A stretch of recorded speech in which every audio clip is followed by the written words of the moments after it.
पंजाब के चर्चित सिंगर और कांग्रेस नेता सिद्धू मूसेवाला की गोली मारकर हत्या कर दी गई है। मूसेवाला को गंभीर स्थिति में अस्पताल ले जाया गया, वहां उन्हें मृत घोषित किया गया। मूसेवाला ने हाल ही में कांग्रेस ज्वाइन की थी। पंजाब में सिद्धू मूसेवाला की तगड़ी फैन फॉलोइंग थी। इस लोकप्रियता में जितना उनके गानों का हाथ था, उससे ज्यादा विवादों का। सिद्धू मूसेवाला ने ऐसा क्या किया जो इतने सारे लोग उन्हें फॉलो करते थे? पंजाब में एक जिला है मानसा।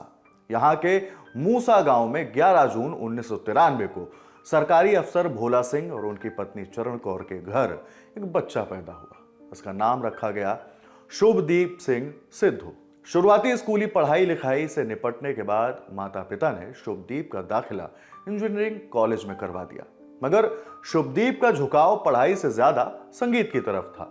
वो ऐसी उम्र होती है जब आप बहुत कुछ बनने का सोचते हैं। जिस दिन जैसा मूड वैसा एम्बिशन। शुभदीप के पेरेंट्स को भी ऐसा ही लगा, मगर वो लड़का सिंगिंग को लेकर पैशनेट था। छठी क्लास से ही हिप हॉप टाइप ढिकचिक म्यूजिक सुनने लगा था। पंजाबी स्टीरियोटाइप तोड़ते हुए शुभदीप ने 2 पैक की जगह 2 पैक को चुना। टुपाक शकूर दुनिया के बेस्ट रैपर्स में से गिने जाते थे। अपने गानों में सोशल इश्यूज के बारे में बात करते थे, मगर स्पिट और फ्लो ऐसा कि सिर्फ कान में नहीं, दिमाग में भी सनसनी फैला दे। कैलिफोर्निया लव और सो मेनी टीयर्स मेरे निजी पसंदीदा टुपैक ट्रैक्स हैं। 7 सितंबर 1996 को एक अनजान हमलावर ने लॉस एंजलिस में टुपैक की गोली मारकर हत्या कर दी। तब वो मात्र 25 साल के थे, मगर दुनिया को अपना लोहा मनवा चुके थे। अगर किसी आर्टिस्ट की मौत कम उम्र में हो जाती है, उसके इर्द गिर्द महानता का आभा मंडल ऑटो पायलट मोड पर तैयार हो जाता है। और फिर टुपैक तो जीते जी गोट माने जा चुके थे। खैर, शुभदीप को लगने लगा कि उसे भी ऐसा ही कुछ करना है। वो टुपैक के गाने सुनता, याद करता, उनका मतलब समझने की कोशिश करता। इन सब के बीच 2012 में शुभदीप का एडमिशन लुधियाना के गुरु नानक देव इंजीनियरिंग कॉलेज में करवा दिया गया। 2016 में शुभदीप इलेक्ट्रिक इंजीनियर बनकर ग्रेजुएट हुए। घर वालों ने कहा कि आगे थोड़ा सा और पढ़ लो, फिर तो ऐश है। इस स्कीम में फंसाकर शुभदीप को कनाडा भेज दिया गया। कनाडा शुभदीप के लिए कल्चरल शौक तो था, मगर यहां उन्हें आर्टिस्टिक माहौल मिला। अलग अलग तरह के लोगों से मुलाकात हुई, दिमाग खुलने लगा। शुभदीप को लगा कि वो अपना म्यूजिक वाला करियर परस्यू कर सकते हैं। शुभदीप ने अपना करियर की शुरुआत लिरिक्स राइटर के तौर पर की। शुभदीप नाम कूल और हिप हॉप आर्टिस्ट जैसा साउंड नहीं कर रहा था, इसलिए शुभदीप ने अपने नाम के साथ गांव का नाम जोड़ लिया। अब वो बन गए सिद्धू मूसेवाला। सिद्धू ने पंजाबी सिंगर निंजा के लिए लाइसेंस नाम का गाना लिखा, जो 2016 में स्पीड रिकॉर्ड्स के यूट्यूब चैनल पर रिलीज हुआ। सिद्धू के सिंगिंग करियर की शुरुआत हुई 2017 में आए गाने जी वैगन से। यह ड्यूएट सॉन्ग था जिसमें सिद्धू की साथी सिंगर थी गुलरेज अख्तर, मगर यह गाना ज्यादा नहीं चला।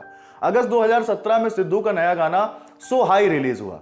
यह गाना इंस्टेंट हिट साबित हुआ। इस गाने को खबर लिखे जाने तक यूट्यूब पर 455 मिलियन से ज्यादा बार देखा जा चुका है। इस गाने के बाद लोग सिद्धू मूसेवाला को पहचानने लगे। 2018 में सिद्धू ने अपना पहला एल्बम रिलीज किया। PBX1 नाम के इस एल्बम में कुल 13 गाने थे। इसमें जट दा मुकाबला, दाऊद और बैड फेला जैसे गाने खूब पसंद किए गए, मगर एक तबके को सिद्धू तभी से खटकने लगे। लोगों ने कहा कि जट दा मुकाबला जैसे गाने कास्टिज्म को प्रमोट करने वाले हैं। इस तरह के गाने यूथ को गलत तरीके से इन्फ्लुएंस करेंगे। एक तरफ जहां इस एल्बम की फजीहत हो रही थी, दूसरी तरफ इसके गाने दुनिया भर में धूम मचा रहे थे। सबसे विवादित गाना जट दा मुकाबला यूके एशियन म्यूजिक चार्ट में 11वें नंबर पर पहुंच गया। एल्बम के खिलाफ नेगेटिविटी उसकी सफलता में मददगार साबित हुई।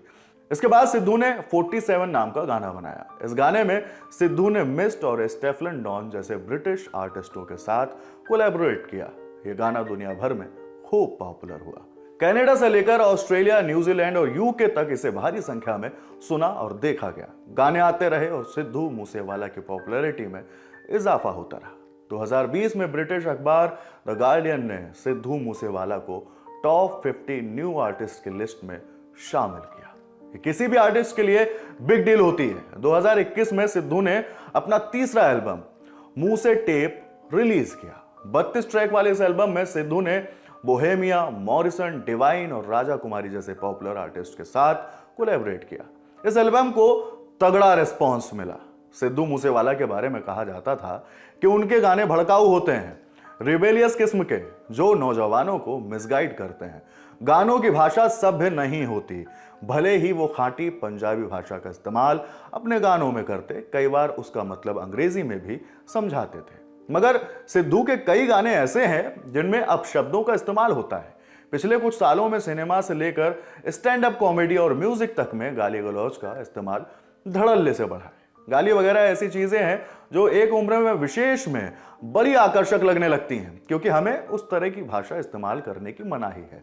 जिस काम को करने की मनाही हो, सबसे ज्यादा मजा वही करने में आता है। सिद्धू के गानों का फील भी ओवरऑल रिबेलियस किस्म का होता है, कई बार पॉलिटिकली इनकरेक्ट भी।